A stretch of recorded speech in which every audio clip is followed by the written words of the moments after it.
Hello, beautiful family. How are you all doing? Thank you for the love, the support. I just can't thank you enough. So, my beautiful people, today I have a quick one to share with you. Okay, Trust Progress, the analyst. I am here for you to give you all the update back to back. The purpose why you have me is for me to update you, and that is what I am doing. So please do well to share our videos, like and subscribe. Without not wasting much of your time, let me leave you to listen to this update, and I'll be right back. Aga straight to the point. Aga m achọ ka mgbuwe oge n'okwu a m chọrọ ikwu ugbu a n'ihi na o teela iji kwuo okwu a ndị uwe ojii na ndị joint task force ndị nwere n'Imo steeti kamgbe Christmas ahịa ha na-arụ wee na-erugharị n'ala Owerri na-erugharị na-epik guys randomly ahụ ụmụaka bụ machine na-agba akwụsị ha kụrụ ha na machine kụbaga ha na Sienna kụrụ ha na machine kụbaga ha na Hilux a na-epik yarị ụmụaka here and there. Gaa to World Bank last roundabout ebe World Bank ụmụgomadia every day ndị a na ebe ahụ na-ekuru ụmụ okorobịa abịa anapụ gị 50,000 anapụ gị 100,000 iburu ezigbo moto paakị ya gị were POS gị transfer ego bịa na Akwa Junction here the same thing, gaa na Speedbat the same thing.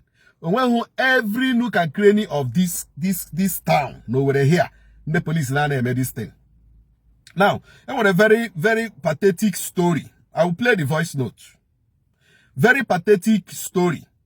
What I can see in IMT Enugu na alota. Puta na ata here. Eba ndami na ano na ata. Akron watakre ko bagay na Hilux. Search wa phone watakre. And the one who head of department, one of the departments in na IMT. So when they go ha toga na their department. Nda see the boy be transfer the ba aju. See here we go school. Owo mere ha transfer ya lazia school by January ya gwa ha gini. Na ndami hụrụ ya n'ụzọ. Ndị joint patrol hụrụ ya n'ụzọ. Ya mere ha transfer ego ụmụaka ụmụ school toga na department ha. Ha ma this boy aka na mata 10,000 naira werie. The boy ekwu ha aka ọkụ egbe. Na ata here, I think eduru here. So can play the voice note to me nyerem so that kunu nwike ghọta ihe m na-ekwu ka hapụ ịdị ka ọnwụ nnọọ na anọkata na-ekwu. Because ihe ndị adịghị mma ya na-eji ekwu ewu o nwere ike echi ya abụrụ. And we want the commissioner for police to work on these things. When we report these things, when we raise alarm, the commissioner should work. The commissioner should set up a monitoring team to monitor these guys. Eh? I don't got a Bruce Sienna, I don't got a Bruce Possible, I don't got a Bruce, all these things are not, they show lack of indiscipline. They show lack of indiscipline. When officers of the law continue to break the law, but when go down and break that same law, and they break, you suffer for it, you go in for it, but they will break it with impunity. Good evening, sir. Good evening. Since you from World Bank, we're complaining to three in your city. Actually, we're working the money, but when you put the number, you will not because they are considering the money. So, like me, we're complaining to the young today. So, on 24th night, my 24th, my son, a letter from school, from on our go na IMT. So now I got for Christmas 24th. So also na hana lokwa puta side after those police army the checkpoint they were damn na I got the chan or keep the putamana. How are the last people I got before about was a kapa. So I see I could see the motor now searching and no such a chance see a good up or good up. Hajoya na kwa neme Yahoo. Yasi anamwe na we see that na she's kuna pataga na no Yahoo ya neme.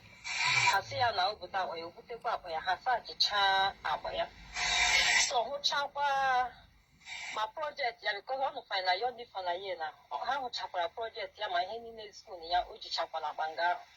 Ha wo ka shi cha even ga ha na wo ka shi na sa chapa ya. How about eyeglass here? Eyeglass or salasa. Also they were eye problem. How about the eyeglass? Yeah. So Juma Yasina also Nagasco, if I was on Gahana, no Mego, if also one Nagasco, just had Jika, of my easy with, no Mego Lapa also.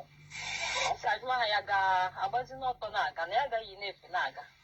As I would say, wallet, I have to let Hashia, wallet. As I know with the wallet, I will let my Haga, no with the wallet. So, Osia, because of that, so I'm up and look at or something like that. They would say the wallet, young, we may pay. Would 10,000 naira on our way. Yabon was I went with you, but they can have the money. I'm outside the save with that money. Actually, what I done on Christmas, already just got in my hand of the week came in one. As you know, or be him and not happen. My hair would the motor, pay Hamoto. Papi and motor has near the 10,000 naira. The way they do one when you can. We have one job on that day. So we have find the diamond. As now when you're young, yes, and we are now with students. On one side, we are handing up and we have John up there. So has with the phone. That's the money problem. We pay phone. You pay her. How about the Hasiaba for what people phone? He look Hagaga. Also, her messages, Yanin and Hago China, Yahabu Hagaga through it, Nobla her joy, because all only post to Dojin at school. So the boys, Yagan was one more boy, HOD, and I have boy, Joy, when you use and then when they know the guy had only him and we heard your more on that. So that's one boy, HOD, some people don't have you or you on non ban of phone, and I have one. Now come the stage man at school. I had a mapper or not him bad person. I will have bad person. Now let me go tap or draw her or now. So heavy gone up, Hanaya. Nona, our own small school. Take it now. You'll get you up at the like this is all one school. No question you can't go outside. I ended in the hard like messages. Yeah, let China. Where no. No, guys, some big and walk on a wing or walk on a phone to show now we are good boy. No, anything not him on a phone and I have where I am and no offense, and I had to let 10,000 naira. However, I have really an old not him and all happen, all the revolution I have way. So, some mark and then I would documents and see what happened over time. That's a little cash I have put here, Kayapana with the American agent, and I age a Robbie and I 10,000 naira. Never hear me. However, I would not buy a phone, Yamukushika. I don't know. This kind of now what I'm saying since 24th night, when you be happy, no line, even on Lotara, unlike him, or Lota or Joe that they are junior Bulapata. So what was that the Pana room had to be with him? What happened? Papa said, Jimmy, I see what happened. Even Jimmy as one young woman, also she not told me him and Jimmy as one day walk, cheaper than you can on one ask them, but selling you, but what happened? Something is wrong. That's in damn Sabra gave Yassam Bassi, how could you share as I said when you have Hana Yakoya. Such a Chamecha abuses in a hammer as if you would know she, I didn't have it. Even Nahaja, Romeo, and I call Equinatra, who since I send the Equiana people, Kayagija, Christmas, when they are not a child, the whole of them. There is a 500 naira, and so movies the one I was no Jizia Bamutola. I guess we are not sure ATM minute Urego. So I got China messages, Yahoo Magana school here, hold you post.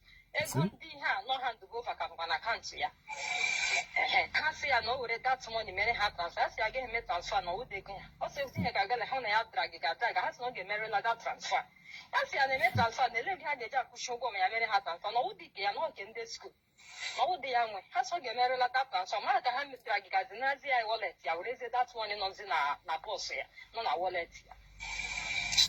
Odemma, umunne mu na anola ya ihe awo report to Maddy's boy because the boy no we did down. The boy did down, all the frustrated. He we get the boy. You know, here we get the boy. Ema, ogu fodu o nwere ihe anyị na-ekwu. O nwere ihe anyị na-ekwu na akụkata aka n'obi egosi ndị mmụọ ebe ndị mmadụ. You know this boy did depressed now. Because of 10,000 naira tagidere ahụ kpata o ji alọta Christmas. Ndị security agencies anarị ahụ. Ole obi this boy ga-eji ahụ ndị a n'ụzọ tomorrow. That's ole obi na ihu this boy ga-eji ahụ ndị a. Asịgodị nụ na o nwere ka this boy ji hụ ndị a na critical condition. Ọ dị ka this boy ga-ere nda help. Na-agọta na ebe anyị na-eje.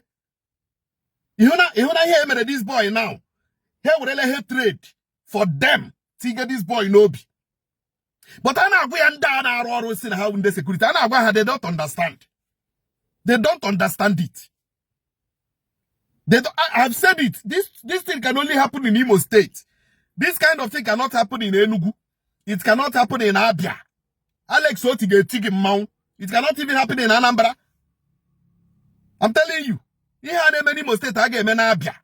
Oga Hemena Anambra, Oga Hemena Enugu. Man, the security agencies, they behave anyhow here. In fact, Imo State is a free for all. It's a free for all. Echi rule elu bonye police, bonye army. Icho hani rule elu.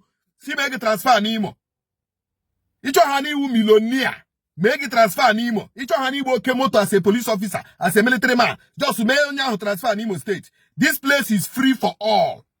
But you can't go to Abia and try this. You can't go to Anambra and try this. You can't go to Enugu and try this. We are calling upon the Commissioner of Police to stop the extortion, the illegal extortion going on in Imo State, especially this Christmas period. We are calling upon the Commissioner to stop the illegal extortion, illegal abduction and arrest of Imo youths by security agents. Ndeke na agba Siena, ndeke na agba Hilux, ndeke na use Bosimo. The CP should set up a secret monitoring unit to monitor these people. Aina he ekuyo, nke anyi wuka ekuyo, nke ha wuka ha me. Ha chukwa n'ime anyị ga-ekwu. We keep saying it until they do it. We will keep saying it. We will not stop saying it. It is wrong. Very, very wrong for somebody who is meant to protect the law. Is breaking the law.